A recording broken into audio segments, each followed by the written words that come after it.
que estos métodos que ustedes trabajan incluso alrededor de unos conceptos muy particulares como la germinación de los proyectos y la activación de las ideas, pues se dé, ¿cierto? Todo lo que hay alrededor del flujo de la información, la construcción de conocimiento y la gestión del conocimiento.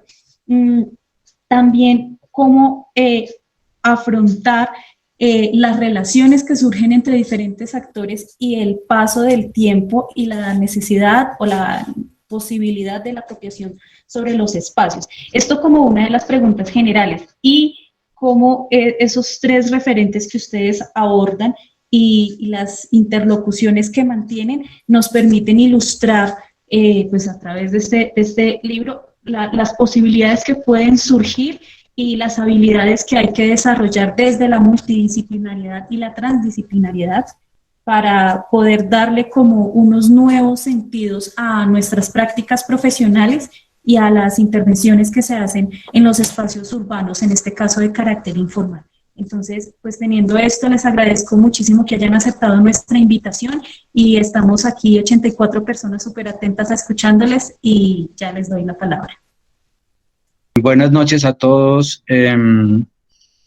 Gracias a ustedes también, Carlos, por la invitación. Es una oportunidad interesante para, digamos, traer a colación un trabajo que ya se presentó y ya tuvo, digamos, su momento, digamos, hace un tiempo. Entonces, hemos organizado la presentación de la siguiente manera.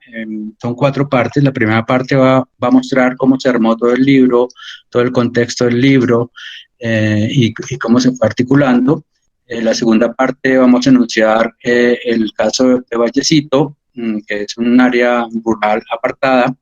El tercer caso es Altos de la Florida, que es un área informal incipiente, o sea, todavía no está legalizado, queda incluso por fuera, aunque está pegado, digamos, a la ciudad, está por fuera, digamos, del perímetro urbano, está en un área rural. Y el tercer caso, digamos, para ir en una secuencia así progresiva, es lo que van a exponer Olga Lucía Ceballos y Sandra Caquimbo sobre Ciudad Bolívar, que representa el caso ya legalizado y el caso que ya está hoy día en el proceso de mejoramiento integral de barrios. Entonces yo voy a comenzar, digamos, presentando el contexto del libro y los 2 primeros casos. Entonces, digamos, esta primera diapositiva, la que están viendo ustedes, muestra, digamos, en el contexto en el cual surge el libro. Realmente surge de una variable de investigación y una variable de docencia, que de alguna manera, digamos, fueron trabajando de la mano. La investigación, digamos, sobre una investigación que propusimos con el profesor David Burbano sobre el Magdalena Medio, tratando de indagar, digamos, cuáles eran los factores de ordenamiento local del territorio en el Magdalena Medio, y el docencia, digamos, el proyecto Ubicar, un proyecto de diseño, digamos, de la Facultad de Arquitectura de la Pontificia Javeriana, que se dedicaba, digamos, a cuestionar, digamos, estas intervenciones en barrios muy precarios. Y básicamente trabajamos en Soacha, en Magdalena Medio también, digamos, en coyuntura un poco con la investigación. Y, digamos, también algo interesante, digamos, de este proyecto es que se formulaba entre estudiantes de arquitectura, estudiantes de diseño industrial, y tenía algunos profesores de la Facultad de Estudios Ambientales y Rurales. Se dieron en esas fechas que están en la diapositiva. Y de por medio, digamos, pues un factor muy importante es que tuvimos la conexión para poder acceder a las comunidades del Servicio Jesuita de Refugiados y del Programa de Desarrollo y Paz del Magdalena Medio, que funciona en Barranca Bermeja. Los resultados de este, pues, son un libro, digamos, resultados de investigación, que es el del ordenamiento local del territorio en el Magdalena Medio, que lo pueden conseguir ustedes en la editorial de la universidad. Un foro que se hizo el 5 de abril del 2015 sobre, digamos, que tratando de enlazar esto con toda la experiencia de la facultad, las otras experiencias de la facultad que manejan estos temas de la informalidad. Y por último, digamos, el libro de Arquitecturas Insurgentes, que es el resultado, digamos, de las memorias de este foro. El contexto en el cual surge el libro de Arquitecturas Insurgentes. Desde luego, Arquitecturas Insurgentes recoge la experiencia docente fundamentalmente, mientras que el libro de Ordenamiento Local del Territorio es la experiencia de investigación. Aquí está, digamos, un esquema que utilizamos para explicar qué era esto del proyecto Ubicar, que funciona como funciona usualmente la estructura de los proyectos en la Facultad de Arquitectura de la Javeriana, en donde hay un personaje que dirige o que establece como la coordinación de toda la información que se puede manejar alrededor del diseño de un proyecto y ligado, digamos, con unos componentes periféricos que lo nutren permanentemente, que son clases anexas a estos proyectos, ¿no? Entonces, en este caso habían 4 componentes o 3 componentes fundamentales. El componente 1 que daba toda la información de la configuración del territorio y la frontera rural-urbana, con 2 módulos. Era un módulo de encuentros y desencuentros entre lo rural y lo urbano que dirigía la profesora Floreisma Osorio, que es una doctora en sociología. El módulo 2, que planteaba formas de vida solidaria, que dirigía Marieta Buccelli, de Economía Solidaria, también de ambas de la Facultad de Estudios Rurales de la Pontificia Javeriana. Un componente segundo que se denominaba de innovación social, que corresponde al Departamento de Estética de la Facultad, que dirigía Óscar Cortés, arquitecto y artista de la Universidad Javeriana y artista, digamos, de la Universidad Nacional, y con él trabajamos todo el tema de las estrategias de convivencia, digamos, de relaciones con la comunidad, ¿no? Que ya vamos a ver que es un poco complicado. Y el tercer componente, que se llama tecnología de la autoconstrucción, que básicamente formulaba esto en términos de la estructura urbana y la estructura de la edificación, dirigido por Antonio Magallón, que es ingeniero civil. Todos trabajábamos al final en un trabajo de campo simultáneamente y en un trabajo de taller, que la dirección del proyecto, que la hice yo durante tiempo, y tuvimos también conexiones con la misma versión pero de diseño industrial que dirigió Juan Moncayo. En el principio trabajamos juntos y con el tiempo, por algunas circunstancias, digamos, nos fuimos separando y solamente teniendo algunas interacciones ocasionales. A partir de esto, pues se produce ese foro, se produce el foro, digamos que trató como de recopilar la experiencia, digamos, que había trabajado el proyecto Ubicar en relación también con otras experiencias que la Facultad de Arquitectura también viene desarrollando, como el taller de vivienda popular, que dirige Olga Ceballos y Carvajalino. Y la idea era, digamos, como tratar de establecer como una gama de posibles intensidades de lo que es la informalidad, que no es una cosa homogénea, es supremamente heterogénea y que ha sido muy poco estudiada, pero al mismo tiempo también teniendo en cuenta que nosotros profundizamos en estos temas de la ruralidad, establecer, digamos, esa dialéctica entre lo que es todo el fenómeno, digamos, rural y todo ese fenómeno crítico, digamos, de la guerra y del desplazamiento en áreas rurales apartadas, y cómo esto de alguna manera incidía en la formación de periferias metropolitanas informales, como por ejemplo es el caso de Alto de la Florida, que es el lugar por excelencia en donde llegan todos los desplazados, digamos, de diferentes partes del país.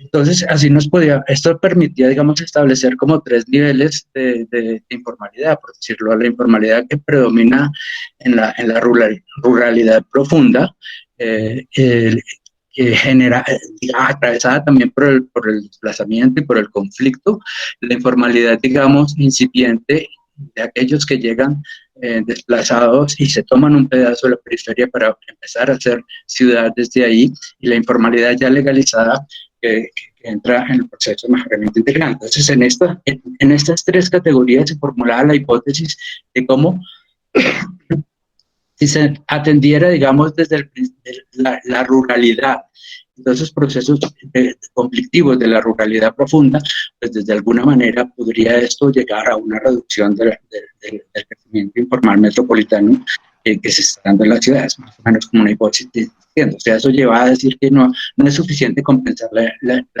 informalidad, digamos, dentro de los perímetros urbanos de las ciudades, sino que también hay que proyectarlo, digamos, como un hecho que viene de la ruralidad fundamentalmente. Y la segunda parte del libro, pues, tiene que ver con una intención muy clara que nosotros planteamos desde el principio, gracias a la la participación de Óscar Cortés, que es un profesor arquitecto y artista, donde nos motivó, digamos, a trabajar sobre temas de cómo la práctica artística podía, en estas situaciones, en estas problemáticas, entrar a trabajar con una serie de elementos que permitían, digamos, funcionar como un espejo, ¿no? Primero, dilatar esa diferencia o verticalidad o diferencia que puede existir, diferencia cultural que puede existir entre unos estudiantes y unos profesores que llegan a un barrio de alguna manera y que no es fácil, digamos, de entrada, digamos, establecer una comunicación franca y segura, sino que era necesario, digamos, establecer algunos parámetros de interacción, de conexión, de fusión, que se daban, digamos, perfectamente a través de la práctica artística, como son algunos de los casos que están presentados en el libro, que es el tema de la poética del habitar de Óscar Moreno, que se basa, digamos, en como la idea de justamente eso, de cohabitar con la otra persona para poder entenderlo, poder no solamente alguien que entiende a alguien, sino ellos que también entienden a las otras personas, es de doble sentido, ¿no?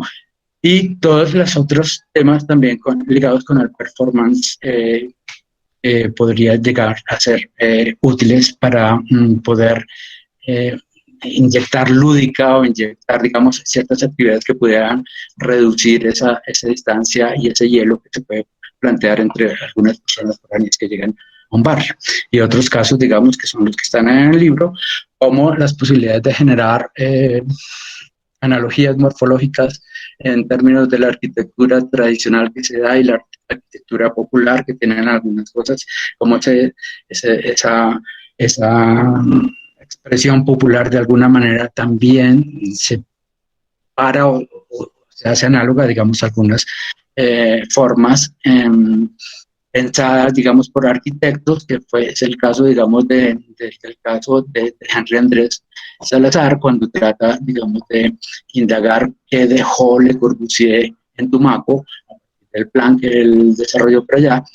Creo que quedan solamente 2 construcciones y que de alguna manera los habitantes son absolutamente ajenos, digamos, a lo que sucedió, digamos, en ese plan, porque las huellas son muy débiles, pero sin embargo hay una arquitectura popular que él utiliza como para hacer esa morfoanalogía entre los palafitos de la arquitectura popular y el edificio, digamos, sobre pilotes de Le Corbusier. Y por último, digamos, para cerrar esa segunda parte del componente de innovación social que presenta Óscar Cortés, haciendo un poco, digamos, descripción de cómo estos insumos pueden ser aprovechados para enriquecer los procesos de diseño en un taller de arquitectura. El punto de partida, digamos, de esta comparación surge de esta puesta en escena de los casos, puesta en una línea de tiempo, en donde estaba mostrando, digamos, temas que pueden ser interesantes, digamos, para comparar. El caso de Vallecito de la ruralidad profunda es un caso que tiene este hecho rojo que está atravesado entre el 92, finales de la década de los 90 y principios del 2000, es un desplazamiento que hubo por una toma paramilitar en donde salió todos los habitantes de este corregimiento tuvieron que desplazarse a otros lugares por la toma violenta. Creo que hubo un incendio, se les incendiaron las casas y todo eso. Por lo tanto, las 200 o 400 personas que viven en el corregimiento tuvieron que desplazarse a diferentes lugares y hubo como un lapso de unos 2 o 3 años que este pueblo no vivía nadie, o sea, eventualmente alguien iba a indagar cómo andaban sus tierras, pero con una precaución muy fuerte porque era un territorio, digamos, de miedo, en el sentido de que estaba tomado por la guerra, digamos, del Milenio Medio. Digamos, esto comparado con el tema de Piedras Blancas en el Alto de la Florida, en el municipio de Facha, que empieza más o menos alrededor del 2012, empieza a formarse y fundamentalmente por la llegada de desplazados de diferentes partes del país. y Altos de la Florida, que es una parte, digamos que es la parte más antigua, a la cual se está ligada a Piedras Blancas, que empieza más o menos en la década del 92, perdón, en 1992, y que pues tiene todos los procesos pendientes de legalización, o sea, tiene casi 2 décadas de formación, y esta línea de punteada negra significa que hasta ahora está gestionando o tiene la posibilidad, digamos, de ver su legalidad solamente dentro del área que está dentro del perímetro urbano, porque el área que está en el área rural, digamos, es de legalizar justamente por esa razón.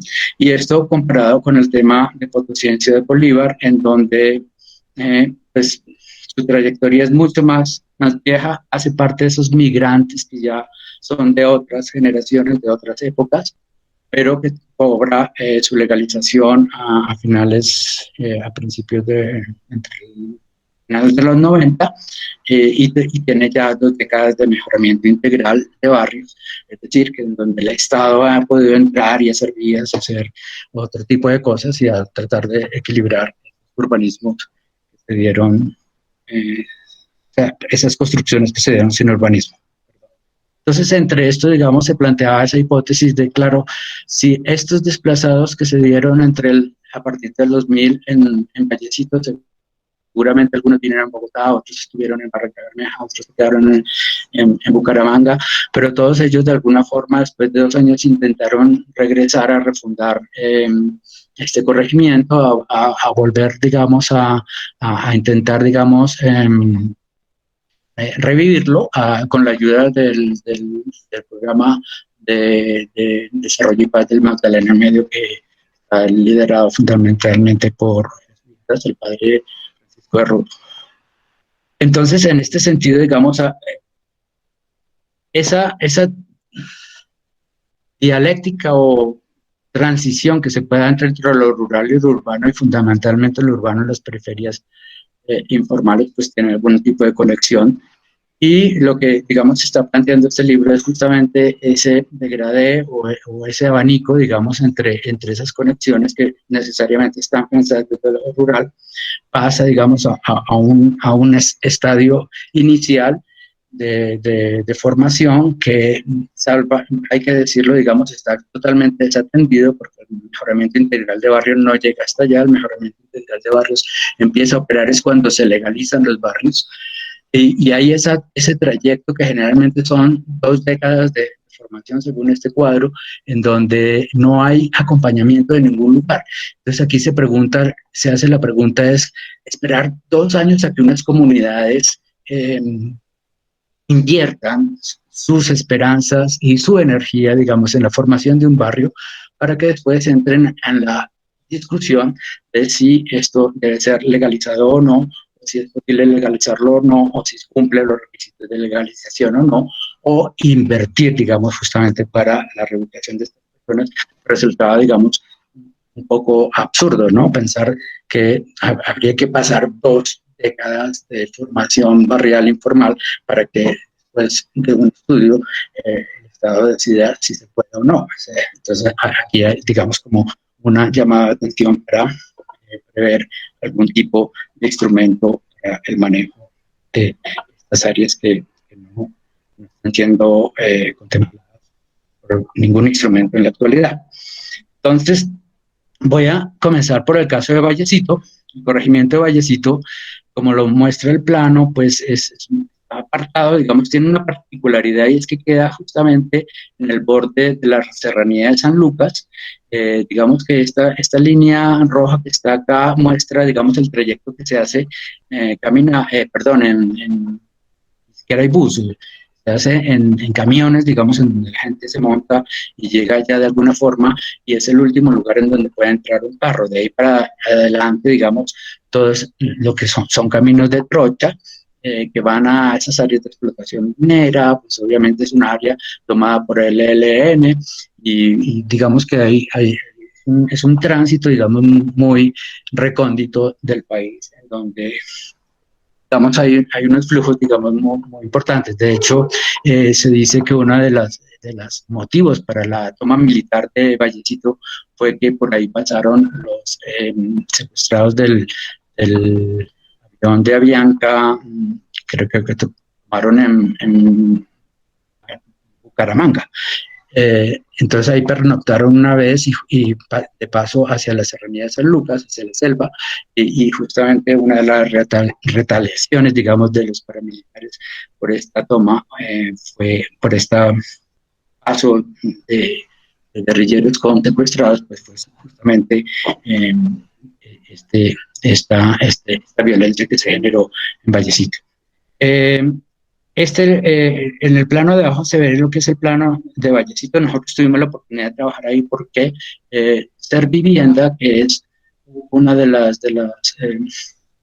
agencias de los jesuitas que también trabaja el tema de la vivienda, pues elaboró el proyecto de reubicación.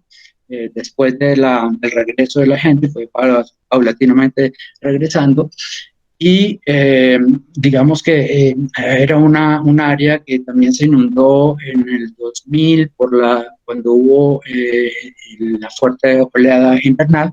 Estaba en zona de riesgo, se inundó, entonces lo trasladaron más arriba y aquí hicieron, digamos, esta nueva serie de construcciones donde reubicaron a todas las personas. Antes vivían en esta parte del asentamiento antiguo, y entonces nuestro propósito en el taller fue en esta área que está acá, que es el área de equipamientos. Solamente estaba construida la escuela y el centro de salud, y hacía falta, digamos, un salón comunal. Entonces, es lo que está acá. Entonces nosotros tomamos la oportunidad de reconocer esto y en el proyecto tratar de resolver ese salón comunal para la comunidad. Fue un ejercicio, digamos, que básicamente estableció como 3 pasos fundamentales, ¿no? La primero, hecho en una digamos, observación dirigida, ¿no? Digamos que los estudiantes, antes de ir al campo, ya tuvieron insumos, digamos, en eso sí, pues, nos ayudaron muchísimo los profesores de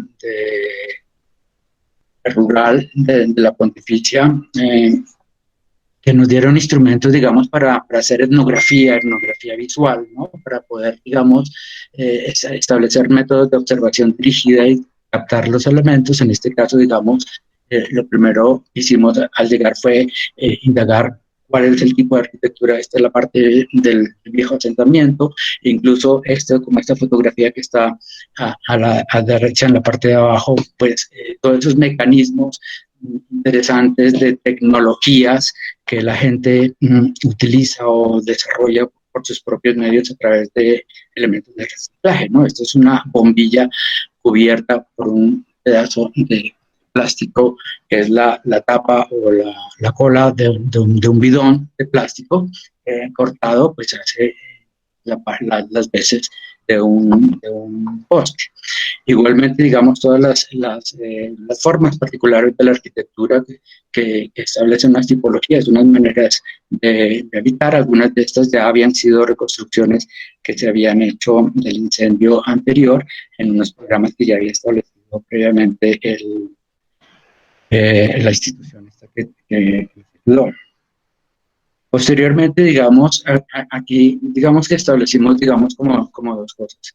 Uno, el espacio de estudio en donde se planteaban estrategias, se pensaba, digamos las condiciones territoriales, el tema de la arquitectura, la estructura del barrio, por un lado, ¿no? Todo este tema, digamos, espacial que usualmente trabajamos los arquitectos, que se hacía por las mañanas, digamos, en la casa donde nos estábamos hospedando, y aquí al lado, digamos, por las tardes, lo que se hacía es que se presentaban a la comunidad las propuestas o lo que se iba tejiendo particularmente en la cabeza de los estudiantes alrededor de cómo resolver, digamos, ese problema, y así se establecía como un diálogo permanente, ¿no? Por las mañanas se hacían hipótesis, se planteaban hipótesis gráficas, se ordenaban, digamos, algunos elementos arquitectónicos que se proponían, y por la tarde se hacían talleres con la comunidad y se le explicaba cada una de las cosas. O sea, grupos que iban pasando por cada una de las propuestas de los estudiantes, se estableció un diálogo, ¿no? Y en ese diálogo permanente, que fueron como 3 días seguidos, estuvimos casi como una semana allá, pero la primera parte fue de observación, la segunda parte el tercer día, el cuarto y el quinto día pues fueron de estos talleres. En eso se fue dando como un entrecruzamiento paulatino entre estudiantes y comunidad que fue muy interesante. Ya se ve, por ejemplo, en la fotografía de abajo que algunos niños empiezan a remediar lo que los estudiantes están haciendo aquí, el trabajo con maquetas, sondeando las posibilidades espaciales, digamos, para resolver el tema, y cómo estos niños de alguna manera adoptan, digamos, como eso mismo que están haciendo ellos y empiezan a hacer sus propias maquetas con palos y con cosas que encontraron en medio. Eso nos pareció muy interesante, se dio de manera espontánea, obviamente no estábamos intencionando que pasara eso, pero quiere decir esto, digamos, que aquí lo importante no era tanto la información o la cuestión que se podía tejer entre los dos, sino justamente las oportunidades de interconexión y de conocimiento mutuo. O sea, al principio, digamos que siempre hay como hay como una tensión, ¿no? Porque no es muy fácil que una comunidad que tiene su vida establecida y que por eso viven apartados del mundo, pues lleguen un grupo de personas foráneas a preguntarles cosas. Hay que tener muchísimo cuidado con eso. Y una de las enseñanzas, digamos, de todo este proceso es cómo pensar ese tránsito, esa transición entre llegar, presentarse y poder entrar, digamos, en la vida cotidiana de ellos, conviviendo, digamos, un poco con los principios de la observación participante para poder cada vez más, digamos, acercarse y ganar la confianza. Entonces, ese proceso, digamos, siguió con una serie de hechos, por ejemplo, pues el taller con los dibujos de los niños, que es muy interesante, o sea, siempre da mucha información muy pura. Esto tuvimos la oportunidad de discutirlo, digamos, con alguna psicóloga de la universidad y nos estaba diciendo, digamos, cómo estas casas suspendidas da una noción de desarraigo o esta guía así retorcida y encadenada también da una noción, digamos, de un tipo de espacio en donde están viviendo estos chicos y que están mostrando alguna cosa. O sea, hacer una interpretación de esto, hacer una hermenéutica de estos dibujos podría ser muy interesante para poder, digamos, establecer algunos elementos que podrían dar, digamos, alguna información.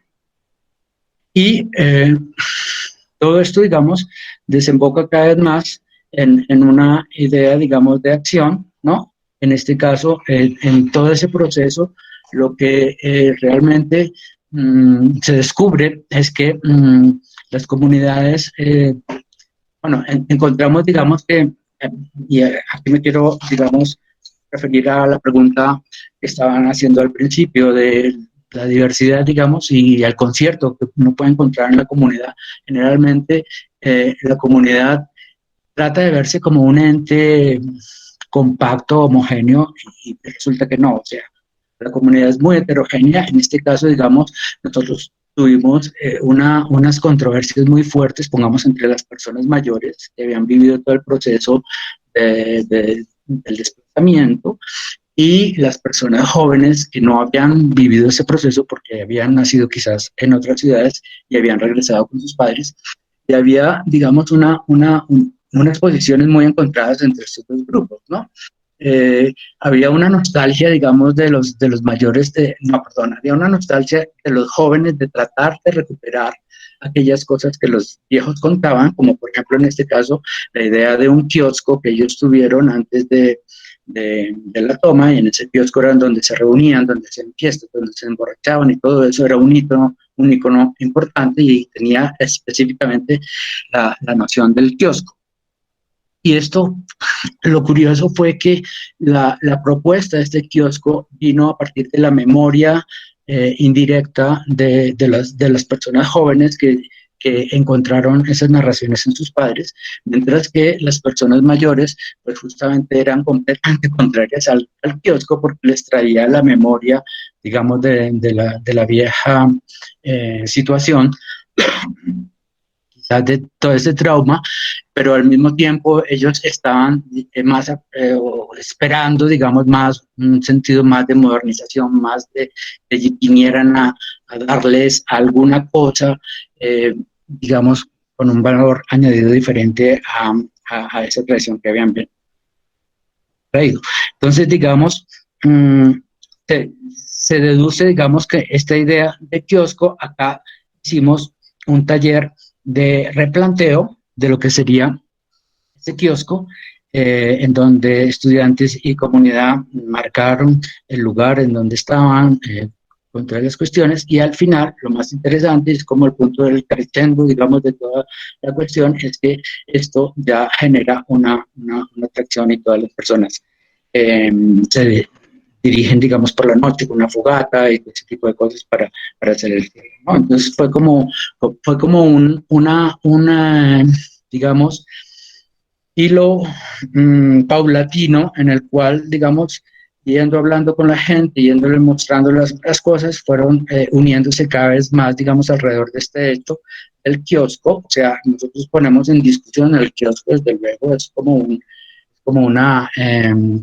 sea, la literalidad del kiosco. Yo sé que arquitectónicamente pues puede estar muy cuestionada, desde luego, pero es simplemente el medio, digamos, para poder, digamos, desentrañar, digamos, los sentimientos y las cosas que estas personas quisieron decir en este proceso. Al final, digamos, la idea del kiosco desembocó ya cuando regresamos a Bogotá en las posibilidades de desarrollarlo dentro de unas formas de arquitectura más diversa, no tan literales, digamos, a lo que podría ser un kiosco. Hay una cosa también que es importante decir, que la cancha era un elemento fundamental para ellos, puesto que la vida, digamos, alrededor del fútbol en estas cotidianidades en estas comunidades es muy importantes, con todos, digamos, las críticas de género que eso pueda tener, porque son excluyentes, digamos, de género de alguna forma, pero bueno, al final, digamos, el ejercicio termina siendo, digamos, como a partir de esa información, ya aquí en Bogotá, poder deducir, digamos, algunas formas que pudieran ser un kiosco, no literalmente ligado a lo que realmente puede ser. Digamos que para concluir esta primera parte, ese sentido de la arquitectura pensada, digamos, por el arquitecto en la línea práctica en la cual estamos formados, confrontada con esa manera de pensar espontánea, por decirlo así, o esa diversidad de valores que se generan alrededor de lo que puede ser el espacio de una comunidad, pues es una confrontación complicada, es una confrontación, digamos, que no se trata, digamos, de llegar a un acuerdo, porque seguramente nunca va a haber un acuerdo, pero sí se trata, digamos, como de encontrar aquellos elementos que son claves en el consenso, digamos, no literal del kiosco como una unidad arquitectónica que se manifiesta como tal, sino sí como un elemento que tiene un significado muy concreto dentro de la vida, y el elemento del kiosco, lo fundamental era que permitía, digamos, como esa conexión intergeneracional, por decirlo así, y pues una serie de también aceptación del pasado y cabe decir acá, de la participación, digamos, en el motivo, digamos, de empezar a construirlo por ellos mismos. Bueno, esto contrastado con el caso de Altos de la Florida en Soacha, Cundinamarca, que es el Altos de la Florida, es esta pieza que está aquí en este plano. Ay, perdón, acá se me fue algo que no debería estar ahí, que es esto. En caso omiso de esto del corregimiento de Vallecito, no debería estar ahí. Pero bueno, perdón, un segundo, yo voy a borrar esto.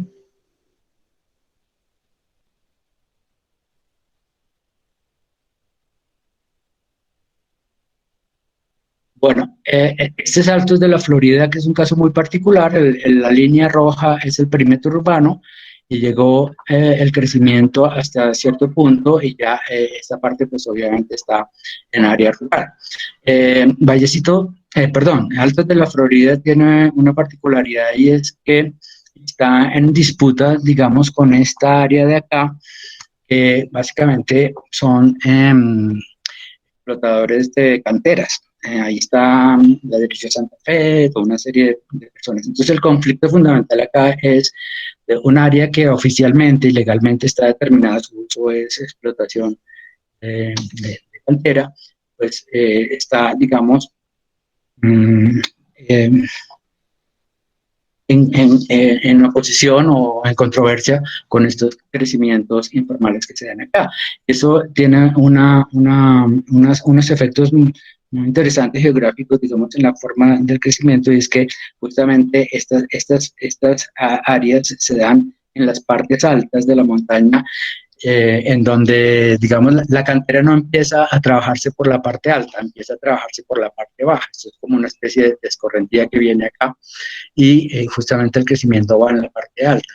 Entonces eso da una situación muy extraña, y es que mientras que la montaña se va socavando de abajo hacia arriba, porque es la forma de explotación, pues los habitantes van ocupando de arriba hacia abajo. Entonces allí las nociones de peligro y las nociones de riesgo pues son muy evidentes, y se hace un elemento pues muy común.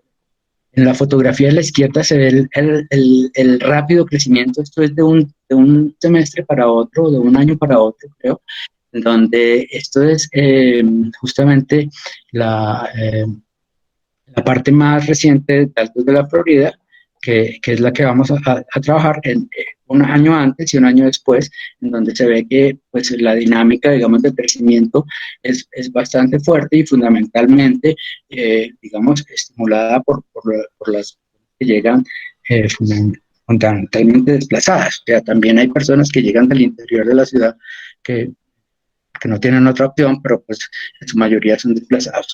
Esto hace, digamos, que las expresiones arquitectónicas y las prácticas que se congregan allá sean muy particulares. O sea, ya en la arquitectura podemos ver, digamos, que hay tipologías que pueden estar en el Pacífico colombiano, tipologías de la zona cafetera, otras tipologías, digamos, de palafitos y de cosas de ahí, que están combinadas con unas prácticas muy rurales. O sea, extraer la misma madera de los bosques que están cercanos, en este caso la fotografía de arriba, extraer el agua de los arroyos, digamos, haciendo tratos con los campesinos, digamos, de las veredas cercanas para poder proveer el agua de los arroyos cercanos y traerlos a estos bidones. También cabe decir que hay un carro del acueducto que sube cada tanto y les llena estos bidones.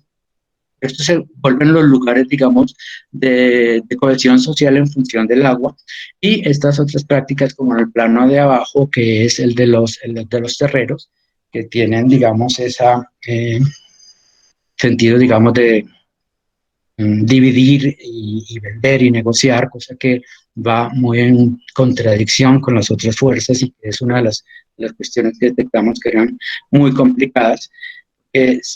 Hay procesos de la comunidad que han ido ganándose, que han ido ganando espacio, que han ido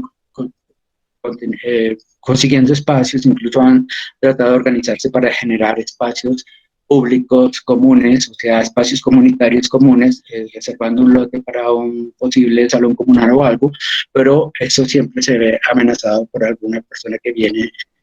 No, pues este terreno yo lo había reservado antes, había dado, no sé, había aportado algo para, no sé, con alguna disculpa, digamos, para poner en disputa algo, esa reserva. Entonces, este conjunto de prácticas intentamos, digamos, trabajarlas también desde el salón, primero entendiendo esa situación territorial, ¿no? Y desde ahí tratando de elaborar estrategias de acercamiento a la comunidad. Una de esas estrategias fue esta, la del plástico, que resultó muy acertada, fue discutida, digamos, en el salón, en el sentido de que la idea era coger una dimensión. Primero había un problema, digamos, de cómo establecer las nociones del espacio. Es muy extraño, digamos, que en estos barrios las casitas sueltas y las unidades que no son manzanas, o sea, no hay una formación urbana concreta, esa noción de espacio es ambigua, es muy extraña. Entonces había la única referencia importante en estas zonas era la unidad de lote, que usualmente ustedes saben que es de 6 por 9 o de 6 por 12, Entonces, lo que hicimos con los estudiantes fue coger un plástico de 6 por 12 y en ese plástico dibujar el barrio, ¿no? Dibujarlo con el fin, digamos, de establecer un lazo de comunicación a través del plástico con la comunidad. Para esto, digamos, hubo una primera visita que nos acompañó, digamos, el Servicio Jesuita de Refugiados, en donde hablamos con las personas y los estudiantes, digamos, establecieron como cada uno de los relatos que cada una de las personas que habían conocido en esa primera habían dicho sobre el territorio, ¿no? O sea, con preguntas fundamentales de dónde trabaja, dónde vive, por dónde va, por dónde sale, por dónde llega, todo ese tipo de cosas, y todo el conjunto, digamos, de lo que la gente podía decir de dónde vive, pues constituyó, digamos, un conjunto de relatos que explicaban también el territorio. Entonces, en esta planta de abajo, digamos, está cada uno de los personajes. Es muy importante, claro, digamos, acá que haya un acercamiento, un conocimiento, casi una presentación, un acercamiento personal, por decirlo así, ¿no? De saber cómo se llama, quién es, dónde vive, y a partir de eso entrar en alguna confianza, digamos, para entrar a establecer un diálogo más cercano, digamos, con él, y poder encontrar, digamos, algunos indicios de cómo es que las personas usan el territorio. Entonces, con esta información, digamos, la primera inspección para que los estudiantes pudieran conocer de qué territorio se trata en términos de la topografía, los conflictos, las minerías, todo ese tipo de elementos que están ahí, que cabe decir con unos enormes problemas ambientales, se traducían, digamos, en un plástico identificando focos y cosas a partir de la primera visita que se hizo con algunos personajes y el encuentro con algunos personajes. Y a partir de eso, pues, establecimos unas idas recurrentes, realmente fueron como casi dos meses yendo cada 15 días o cada fin de semana en algunos casos, en donde cada estudiante planteaba, digamos, como una estrategia de acercamiento, ¿no? Una actividad, digamos, desde el punto de vista performático que tuviera que ver con lo que ellos hacen, con lo que ellos están sintiendo en esos territorios. Entonces, acá, digamos, por ejemplo, en esta imagen, en la parte izquierda inferior, pues es una estrategia que establecieron estos dos estudiantes para poner un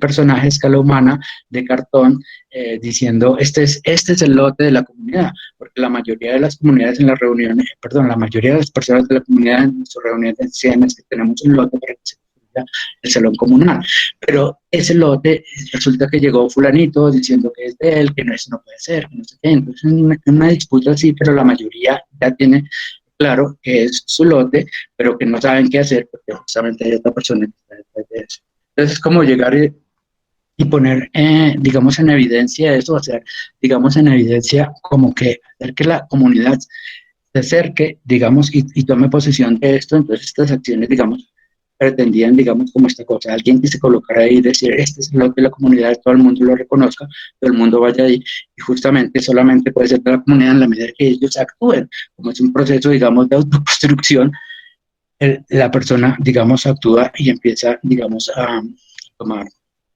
posición, seguramente alguna mediación, alguna cuestión que tendrá que darse con los líderes comunitarios, pero en definitiva, y además, digamos, pues estos señores también están acompañados por las Naciones Unidas, que son mediadores, hay un comité que se realiza cada semana, cada 15 días, en donde se plantean todos estos problemas. Nosotros tuvimos la oportunidad de ir a esas comunidades y ellos son mediadores también en estos conflictos. Entonces, es también, digamos, apoyar, digamos, esas posiciones de la comunidad. Entonces, está el trabajo del plástico en esta fotografía de arriba. Se muestra, digamos, lo que la idea del plástico que sirvió para, en esa escala grande, o sea, tuvo varias utilidades que fueron muy interesantes. La primera es tener la percepción de que es 6x6 en un espacio que no está determinado, en un espacio que es abierto, que solamente está determinado por una cancha.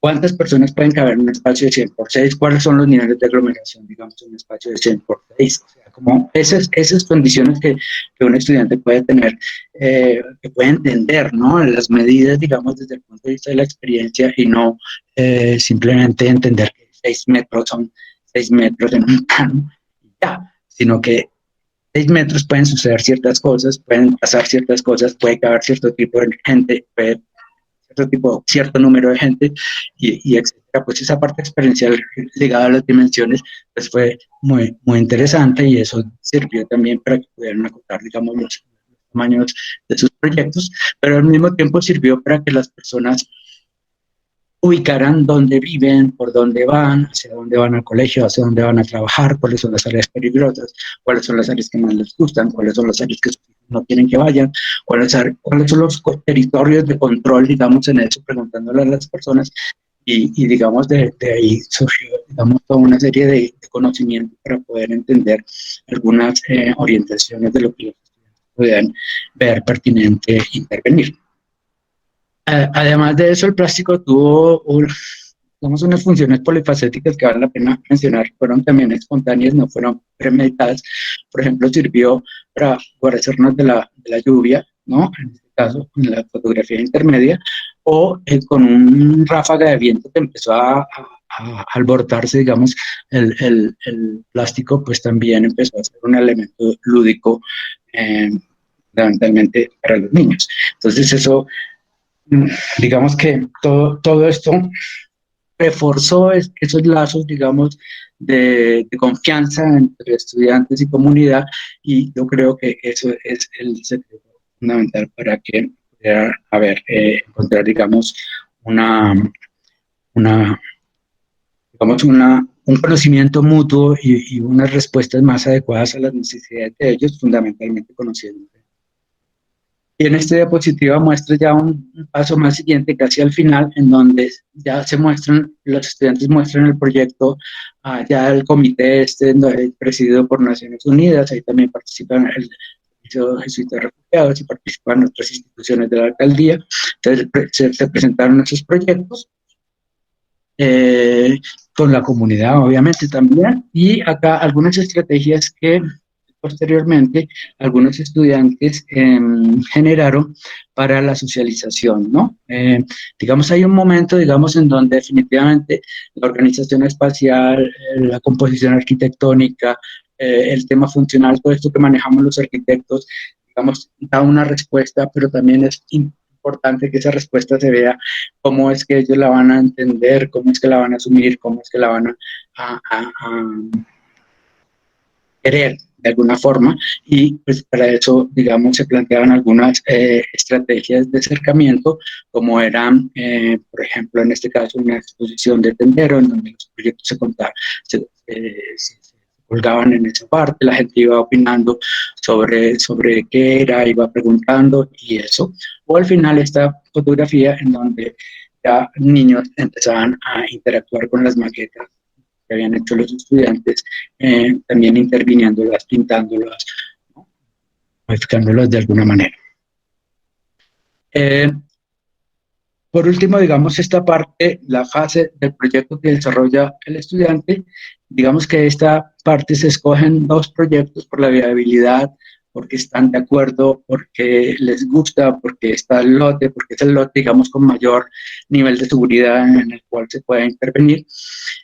Se toma un proyecto y posteriormente los estudiantes, este es el proyecto que ellos presentan, es un equipamiento para personas mayores, pues porque hay una parte, digamos, de esa parte en donde, de estos barrios en donde predominan personas de mayor edad, un equipamiento, digamos, en esas funciones, en el lote inclinado, y estas 2 perspectivas de este lado, pues es lo que se llamó la germinación del proyecto, que es cómo establecer una estrategia para que eso que está planteado, está formulado, que puede ser construido, quizás no de la misma forma, puede que tenga cambios, pero el núcleo, digamos, de la idea está ahí, cómo eso puede germinarse a través de unas acciones inmediatas que vinculen a la comunidad, que las entusiasmen a empezar a trabajar en eso y que empiecen a elaborar algunas cosas, ¿no?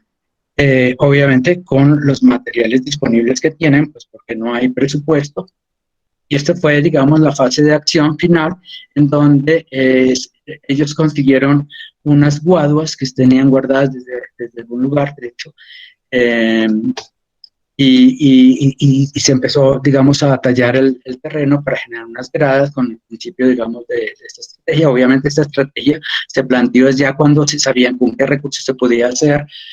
Estaban las guaduas, ¿no? Estaban estas, aquí está en el corte, en el corte del equipamiento que efectivamente, pues la mejor opción, digamos, para aprovechar el terreno en un tipo de equipamientos como esto, pues es generar unas inclinaciones que se puedan adaptar a un auditorio o una cosa así para poner unas sillas, y que en el futuro, digamos, la segunda etapa sería construir una cubierta, ¿no? Una cubierta para protegerlos del sol y ese tipo de cosas. Entonces empezó, la última parte pues fue este tema de la acción, en donde se empezó a tallar entre estudiantes y comunidades se empezó a tallar el terreno y empezaron a generar, digamos, estas terrazas para plantear lo que quedó en el momento, que fueron como este aterrazamiento y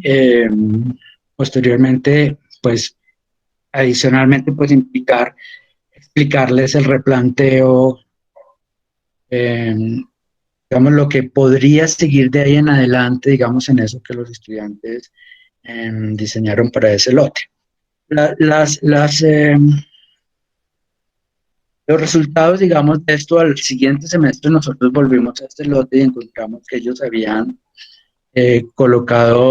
habían abierto los huecos de la cimentación en unos lugares en donde no eran, ya habían modificado realmente las cosas, o sea, habían pensado, digamos, en otro tipo de organización, pero, sin embargo, ya estaban pensando en cómo poner acá una cubierta, porque ya habían tenido la primera reunión, pero pues con sol y lluvia y eso, entonces estaban pensando poner una cubierta, y bueno, no hemos vuelto, digamos, para saber en qué va esto, pero por lo menos se vio un inicio de un proyecto que habían tenido pensado desde hace rato y que justamente la oportunidad de haberles dado, digamos, haber sondeado con ellos la posibilidad de lo que podría ser, pues, que justamente los entusiasmó a meterle mano, digamos, a la organización de ese lote.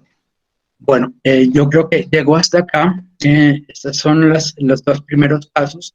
Entonces yo le doy ahora la palabra a Olga Lucía y Sandra para que complementen con la otra parte, que es la que produce en Ciudad Bolívar y que ellas vienen desarrollando en el taller de vivienda popular. Ya en un momento la compartimos y pues inicia mi compañera Sandra. Sí, bueno, nosotras la experiencia que queremos presentar constituye uno de los capítulos del libro Arquitecturas Insurgentes y se tituló Microintervención de Parque Extremo en Potosí. Esta iniciativa resulta después de muchas o de distintas experiencias desde el proyecto de vivienda popular, como lo comentaba Germán. En el proyecto, en uno de los grupos del proyecto, Olga es la directora y yo en ambos grupos soy la profesora del componente de gestión. En el caso del grupo de Olga, el territorio en el que trabajamos es en Ciudad Bolívar, en la zona entre Potosí y Caracolí, y el proyecto plantea dos preguntas a partir de las cuales aborda la aproximación en términos generales a estos territorios. La pregunta de conocimiento tiene que ver con cómo responder a las condiciones deficitarias del hábitat generado por los procesos de ocupación informal que ha realizado la población de menores recursos económicos en Latinoamérica, teniendo como caso de estudio a Bogotá. Y la pregunta formativa tiene que ver cómo consideran la ciudad informal y la vivienda autoproducida un tema de estudio en la formación de los arquitectos. A partir de estas dos preguntas, pues el proyecto plantea distintas aproximaciones para conocer estos barrios que no son en su mayoría muy reconocidos por los estudiantes, y una de esas formas de aproximación es la experiencia con las comunidades.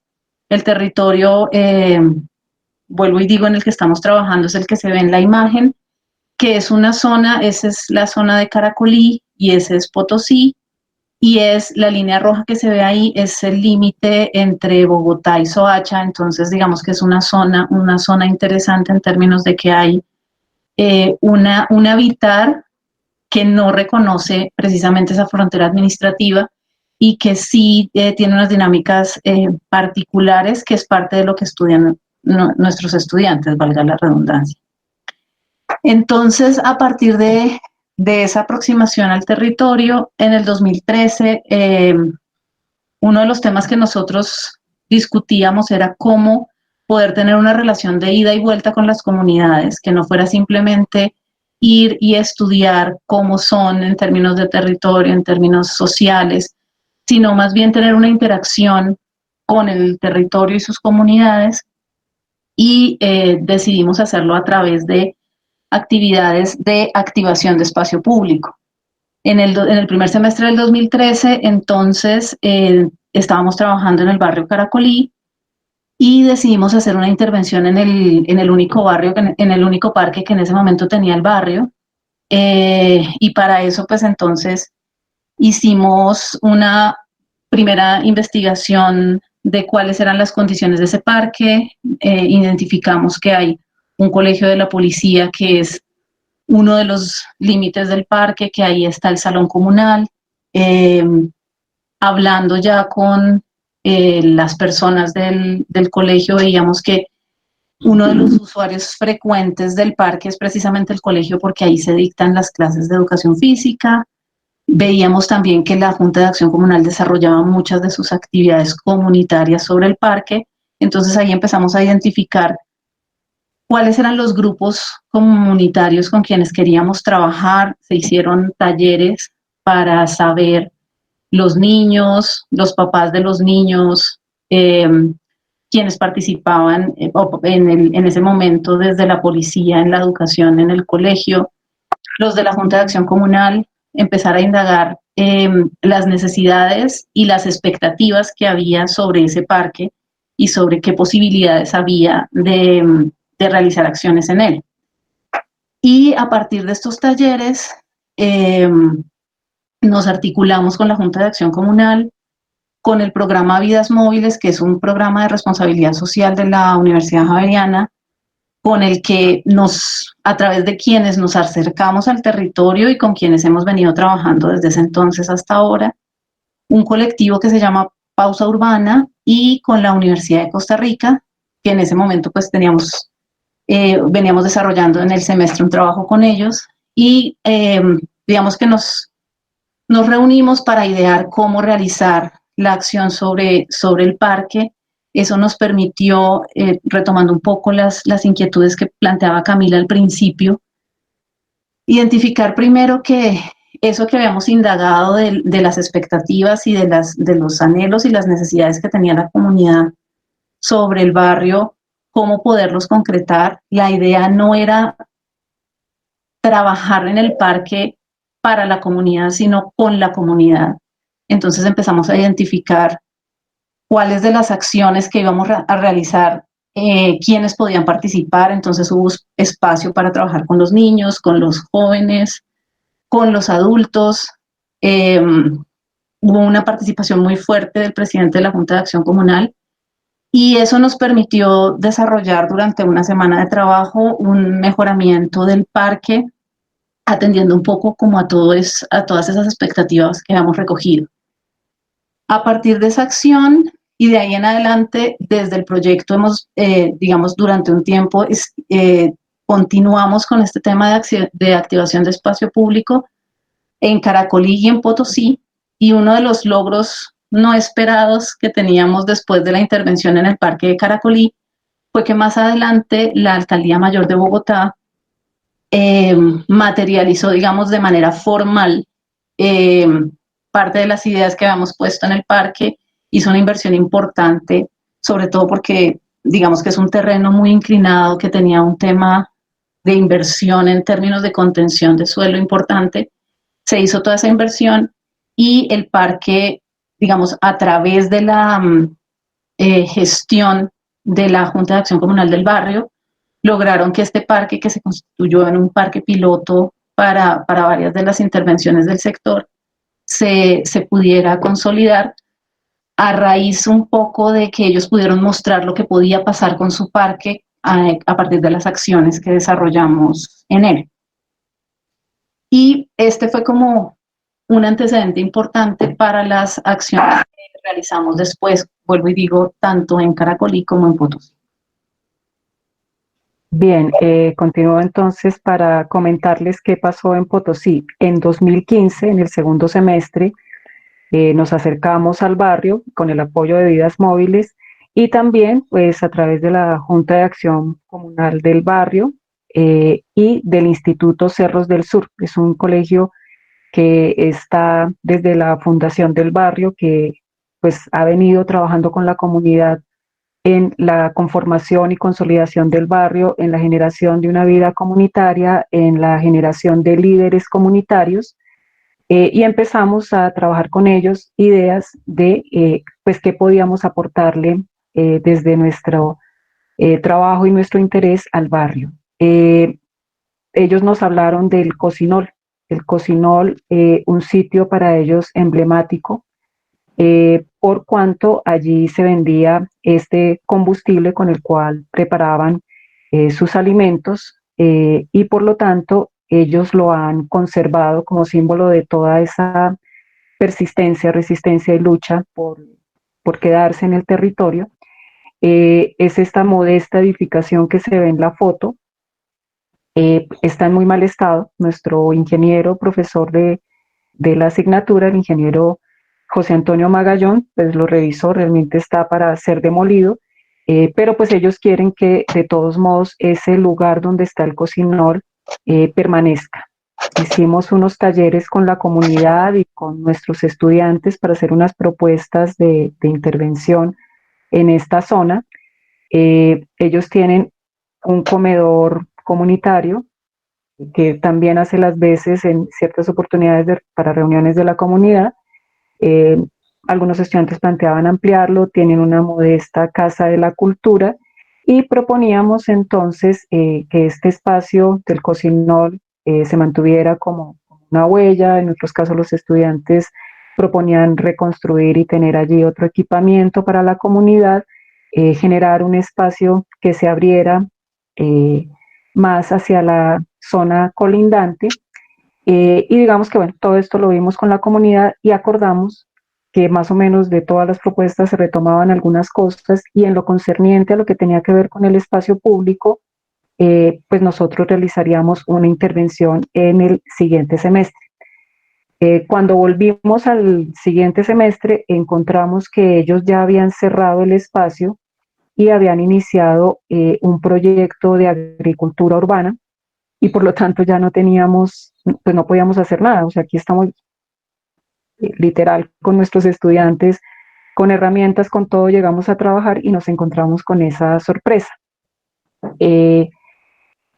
Igual ya teníamos el apoyo de la facultad, teníamos materiales y demás, hablamos con la comunidad, hablamos con los profesores del ICES, y nos dijeron, no, pues nada, o sea, esto es lo que la comunidad ya decidió y arrancó con esto.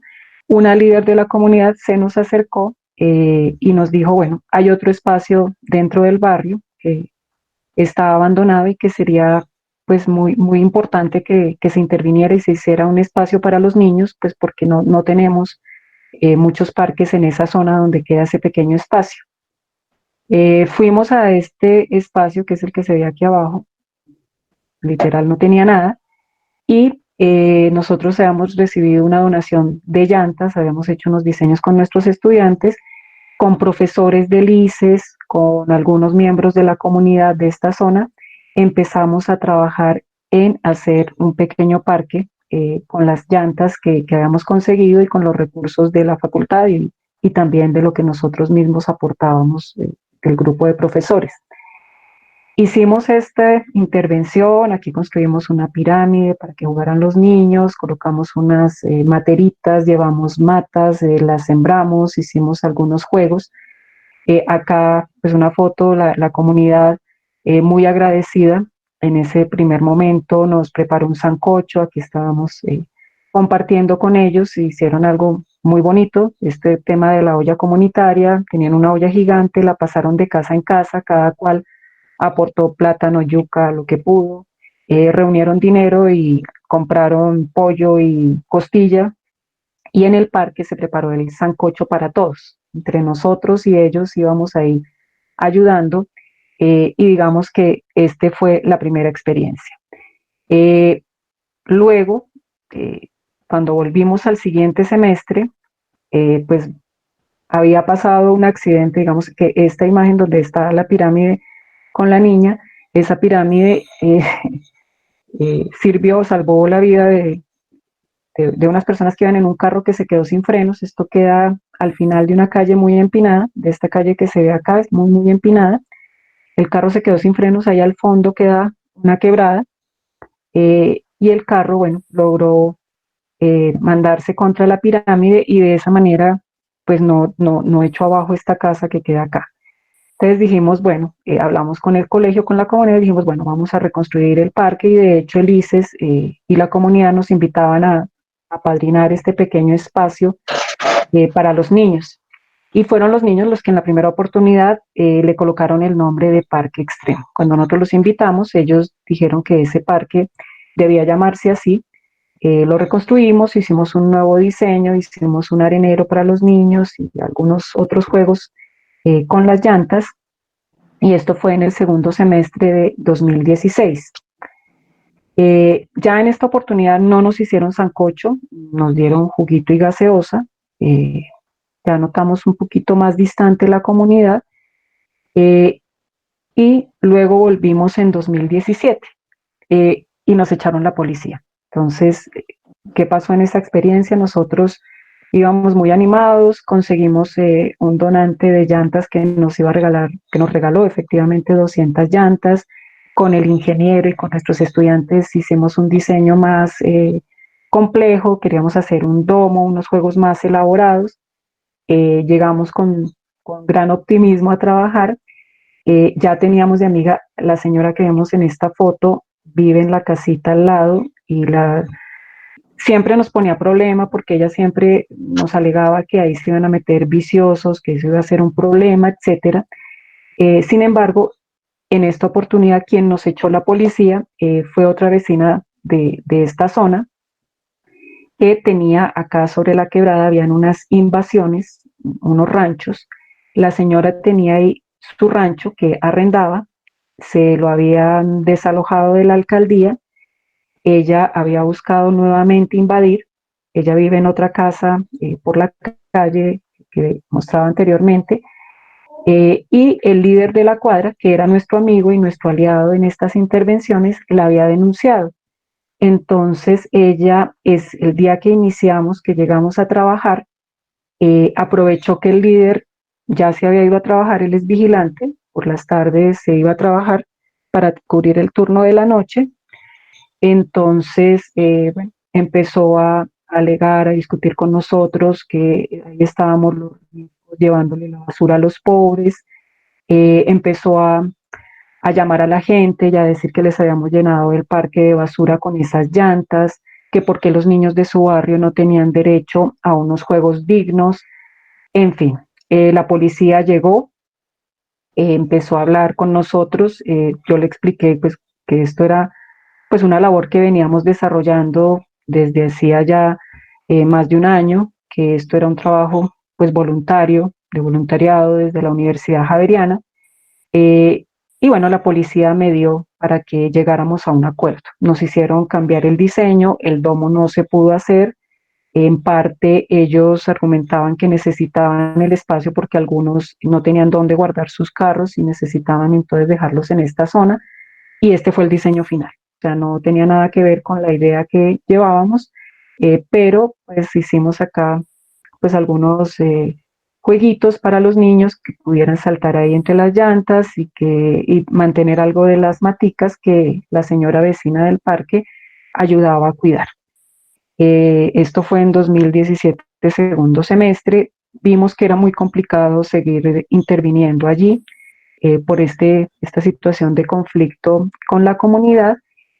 A inicios de este semestre visitamos de nuevo el barrio y pues encontramos que este es el estado actual del parque. Ya prácticamente predomina para el uso de parqueadero, dejaron solamente las maticas a un lado. La casa de la vecina pues parece que fue parte del proyecto de Habitarte, el de pintar las fachadas, y bueno, ahí decía que este era un espacio en construcción.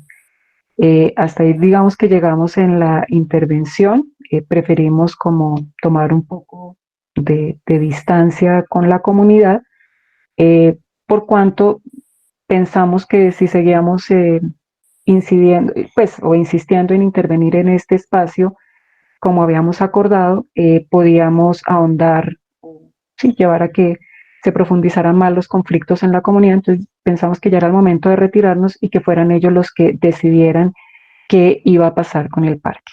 Entonces, bueno, acá cerramos, digamos que en el libro nosotros contamos hasta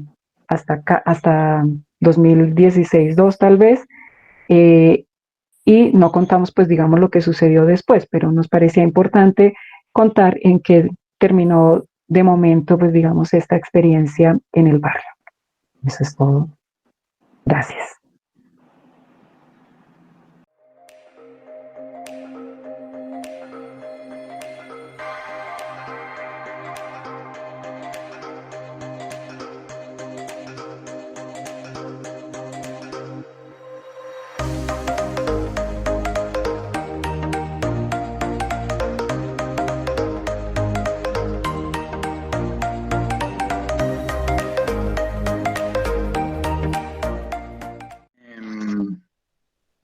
Sobre el seguimiento de los procesos, definitivamente la conclusión de la primera parte del libro pues se muestra la discusión que hubo en el foro.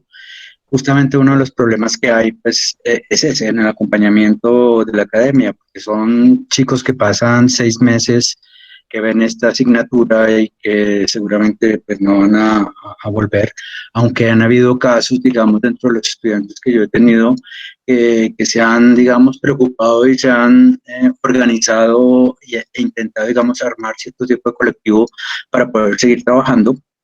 Pero sin embargo, desde el punto de vista académico, pues el hecho de que el tránsito sea limitado a un semestre, pues eso hace que el proceso sea muy complicado.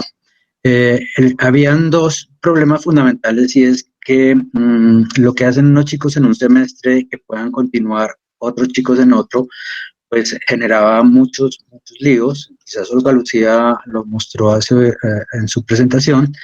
El lío es porque pues una cosa es la estructura docente y académica que pretende, digamos, mostrar o enseñar, digamos, lo que está sucediendo en esos lugares, y otra cosa es definitivamente el efecto en concreto que puedan darle a esas comunidades.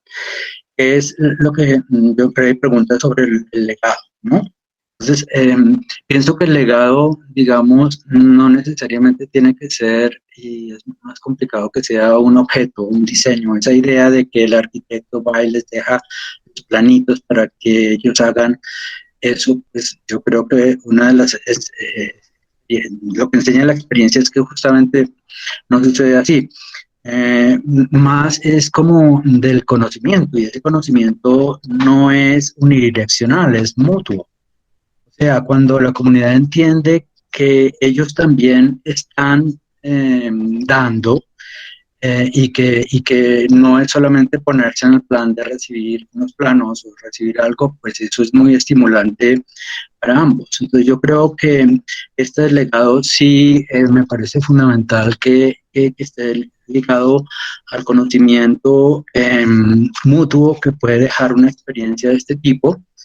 Conocimiento mutuo en el sentido de que la práctica de la arquitectura también puede como tiene que ver con la tercera pregunta que hace Francisco Plazas de México.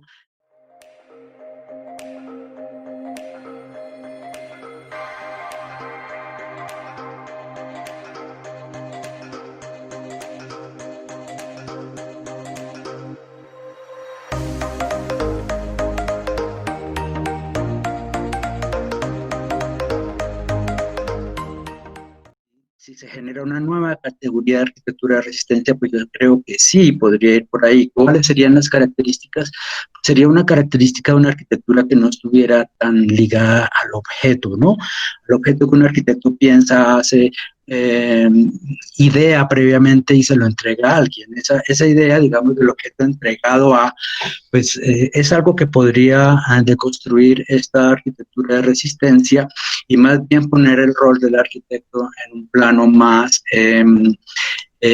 relajado y flexible, en el cual ese objeto que se entrega es un conjunto de acciones, por ejemplo, ¿no? O unas direccionales de acciones o unas direccionales, digamos, que pueden abocar a estas personas a entusiasmarlas a trabajar por algo que realmente ellos sientan que es lo que deben hacer. Eso no lo define el arquitecto. Yo creo que el arquitecto ahí lo que tiene que hacer es justamente a través del diálogo encontrar cuál es el sentido, digamos, de la intervención del espacio en estas personas, pero algo que sí puede colocar el arquitecto en eso, pues es la dimensión técnica y sobre todo, que es algo muy importante, es no generar unas expectativas en la comunidad en algo que no pueda ser posible. Muchas veces pues hay factores innegables de riesgo y de inapropiados, digamos, en donde es inevitable decir que ahí no se puede hacer, eso no puede ser, o sea, construir algo, digamos, en una zona de riesgo que afecta su misma calidad y su vida en el futuro, pues desde luego es una condición ética que hay que hacer. Eso no quita que ese espacio sí pueda tener un uso transitorio, y esa es otra de las características que yo creo que tendría esa arquitectura de resistencia, y es que no es un objeto estático, o sea, un objeto que puede tener un ciclo de vida transitorio y que puede migrar, ¿no? Que puede migrar hacia otro lugar como experiencia o como objeto mismo, y que definitivamente deconstruye toda una serie de esquemas a los cuales los arquitectos estamos acostumbrados, que en otras partes, pensándolo en el fondo, pueden ser criticables. O sea, el hecho de que un arquitecto entregue unos planos para que alguien ejecute, y esa ejecución, si no se tiene el correcto seguimiento, pues obviamente, y ha pasado mucho, digamos, en los medios formales de la construcción, el constructor termina haciendo cosas que el arquitecto no las había planteado, quizás por conveniencia, por presupuesto, por lo que sea.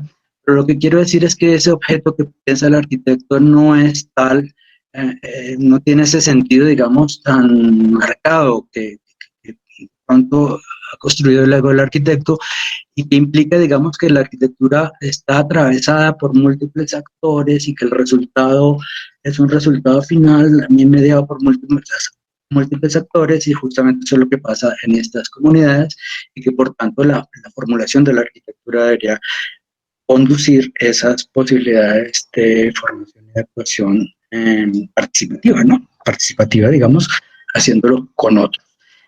Por último, otra característica que yo le pondría a esta arquitectura de resistencia es que los mecanismos de representación no pueden ser los mismos.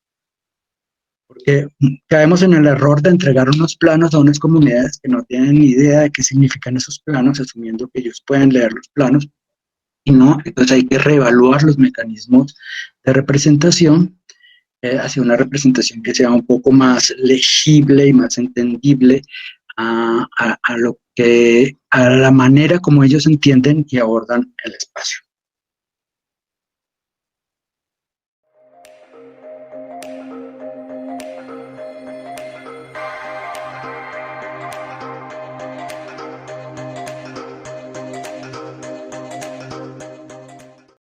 otros proyectos en territorio. Sí, digamos que estamos interesados. Obviamente también tenemos que pensar en la seguridad con quienes trabajamos, o sea, fue muy angustioso para mí el momento en que llega la policía, porque es un momento en que yo estaba sola con los estudiantes y ya eran casi las 5 de la tarde. Digamos que es un poco angustioso que estas situaciones se presenten. Sí estamos pensando en un ejercicio que se ha acercado la empresa de Contexto Urbano, un poco con el interés de ver cómo se puede trabajar en el barrio popular. Obviamente sabemos que es un asunto en el que debemos ser muy cuidadosos en términos de siempre llevar una experiencia de respeto a la comunidad.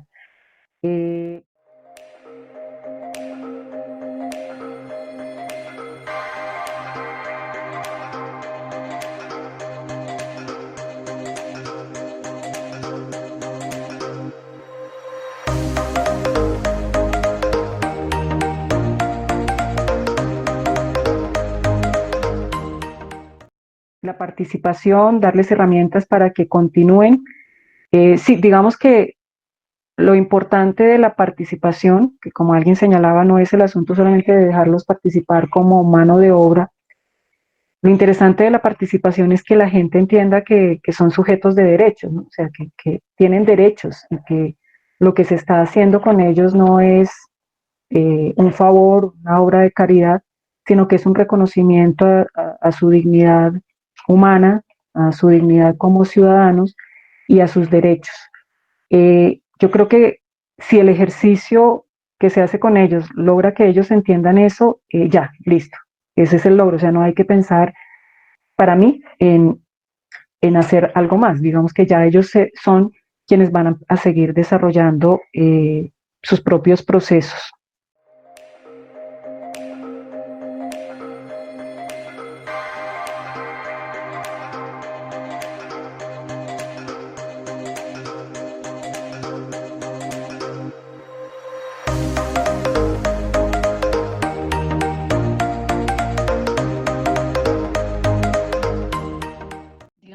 Personalmente pienso y creo es que precisamente es fortalecer eso que es el rol académico y es construir conocimiento, no solamente pensado desde las aulas en la formación disciplinar tradicional, sino pensado como cómo construimos conocimiento como sociedad, cómo al acercarnos a los territorios permitimos que nuestros estudiantes construyan conocimiento, pero también nosotros mismos aprendemos un montón de cosas y la comunidad también construye con nosotros conocimientos sobre sí mismos y sobre cómo pueden encontrar relaciones no solamente con la academia, sino con el resto de la comunidad urbana en estos casos.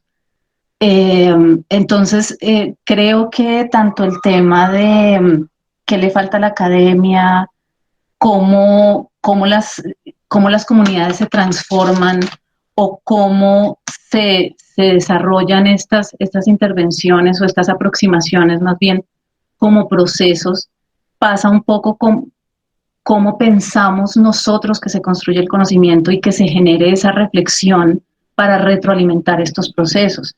Empezar a pensar la arquitectura de una manera diferente, no como cosas establecidas, sino como algo que está en construcción y cómo desde nuestro rol académico podemos aportarle a esas reflexiones planteando preguntas a partir precisamente de estos procesos, no solamente preguntas para que queden en los artículos científicos, sino más bien preguntas que se construyan con las comunidades y que les permitan tanto a ellos como a nosotros pensarnos como una sociedad. Yo creo que desde ahí se pueden dar muchas de las respuestas a estas preguntas. Gracias. Pues muchísimas gracias a ustedes. Nuevamente recordar que seguimos en nuestro ciclo de conversatorio Repensando las Intervenciones Urbanas. En 8 días vamos a tener la charla El diseño participativo como innovación teórico-práctico de la arquitectura con el arquitecto Emilio Canek de la Facultad de Arquitectura de la UNAM. A la misma hora, por el mismo canal esperamos, nosotros les estaremos informando a través de las redes sociales. Pues nada, muchísimas gracias por aceptar esta invitación, por responder las preguntas, por compartirnos su experiencia y las apreciaciones frente a este tema que nos convoca. Y pues nada, ¿el profe Carlos quiere agregar algo? Sí, no, simplemente volver a ratificar el agradecimiento a Sandra, Olguita y a Germán por haber accedido a compartir su experiencia y sus reflexiones acerca de su trabajo desde la academia y con las comunidades, y que invitamos a que pues ustedes puedan mirar el texto que ellos produjeron de Arquitecturas Insurgentes. Yo no sé si todavía esté disponible, estaba disponible abierto para poder ser consultado desde la librería de la universidad, desde el Centro de Publicaciones de la Universidad Javeriana, que vale la pena leerlo, releerlo y poder complementar esta reflexión. Entonces, agradecerles enormemente su contribución en este espacio, a esta reflexión que pues cada vez estamos sumando un grupo de personas de distintos escenarios, no solamente desde acá de Bogotá, y que nos permita seguir profundizando. Y como decía Camila, hemos invitado al profesor arquitecto Emilio Canet Fernández de la Universidad Nacional Autónoma de México, para que la próxima semana nos comparta las experiencias que también desde la academia han venido trabajando en relación a estos asuntos de la relación y conexión entre universidad y academia en proyectos concretos. Entonces, a todas y a todos, buenas noches, nuestros mejores deseos, por favor cuídense y cuidémonos todos colectivamente. Buenas noches. Gracias, Carlos, por la invitación. Sí, gracias por la invitación, abrazos, chao. Gracias, Hasta Carlos, luego. hasta luego. Hermana, hasta luego, y Olguita y Sandra, muy amables, y a todos y a todas, muy amables. Gracias. Hasta luego a todos, chao. Chao a todos, gracias.